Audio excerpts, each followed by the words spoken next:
Viewers, जिस तरीके से पाकिस्तान में हाइब्रिड सोलर सिस्टम इन हो रहे हैं तो वहां पे चैलेंजेस भी आ रहे हैं और उनको बर वक्त एड्रेस करना बहुत जरूरी है। आज की ये वीडियो बहुत ज्यादा अहम होने वाली है क्योंकि आज हम इसमें डिस्कस करेंगे कि हाइब्रिड सोलर सिस्टम के लिए सिंगल फेज हाइब्रिड इन्वर्टर या फिर 3 फेज हाइब्रिड इन्वर्टर बेहतर है। बिस्मिल्लाहिर्रहमानिर्रहीम, अल्लाह ताला के बाबरकत नाम से जो वहादुल्लाह शरीक है। मैं हूं engineer Mohammad Zahid Scope Solar से। और व्यूअर्स, आज का हमारा बहुत ही इंपॉर्टेंट टॉपिक है कि आपके घरों में लगने वाला जो हाइब्रिड सोलर सिस्टम है, क्या वो सिंगल फेज इन्वर्टर पर मुश्तमिल होना चाहिए या उसके लिए 3 फेज हाइब्रिड इन्वर्टर हो। इस पूरे मामले को समझने के लिए और अपने इन्वर्टर की बेहतर सिलेक्शन के लिए इस पूरी वीडियो को देखना बहुत जरूरी है। व्यूअर्स, मार्केट में जो अवेलेबल हाइब्रिड इन्वर्टर हैं उसमें कम रेटिंग वाले इन्वर्टर यानी 1 किलोवाट, 2 किलोवाट, 5 किलोवाट से लेकर 10 किलोवाट तक ये जो इन्वर्टर हैं ये ऑलमोस्ट सिंगल फेज इन्वर्टर हैं। इसी तरह से इससे ऊपर जो रेटिंग है 12 किलोवाट, 15 किलोवाट, वो ज्यादातर 3 फेज हाइब्रिड इन्वर्टर अवेलेबल हैं। अब क्वेश्चन ये है कि आपको कौन सा इन्वर्टर ज्यादा सूट करता है।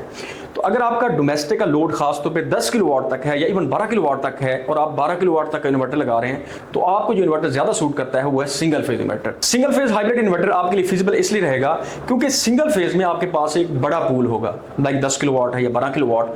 12 किलोवाट के अंदर आप जो है वो मल्टीपल एसीज, मल्टीपल लोड आप घर का एट द सेम टाइम भी चला सकते हैं क्योंकि आपके पास 12 किलोवाट का एक बड़ा कुशन बन गया है। और जब आप इसको कंपेयर करते हैं 3 फेज से, लेट्स से 12 किलोवाट वाला है या 10 किलोवाट वाला जो 3 फेज इन्वर्टर है, तो उसमें आपके पास हर फेज पे पावर उसकी डिस्ट्रीब्यूट हो जाती है। अगर 12 किलोवाट की हम बात करते हैं इन्वर्टर की, सिंगल फेज में वो बड़ा पूल है 12 किलोवाट का। इसी तरह से अगर हम 3 फेज की बात करेंगे तो हर फेज पे आपको 4-4 किलोवाट के 3 एनर्जी के सोर्स मिलेंगे। तो ये जब डिवीजन हो जाती है तो आपके पास एक लिमिटेड कैपेसिटी आ जाती है।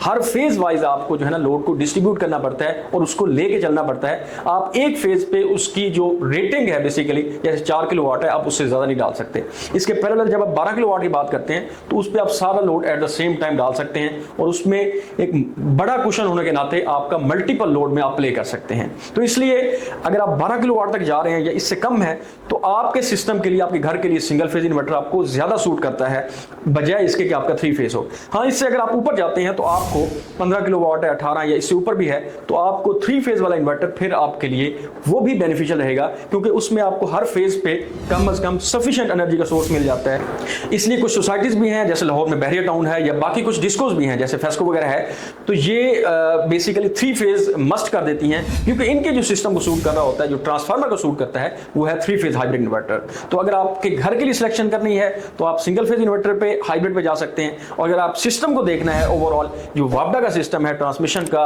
और डिस्ट्रीब्यूशन का, तो उसके लिए 3 फेज हाइब्रिड इन्वर्टर बेहतर रहता है। इस तरह की मजीद वीडियोस और अपडेट्स देखने के लिए हमारा यूट्यूब चैनल स्कोप सोलर देखते रहें और इसे सब्सक्राइब करना मत भूलिए। Thank you so much.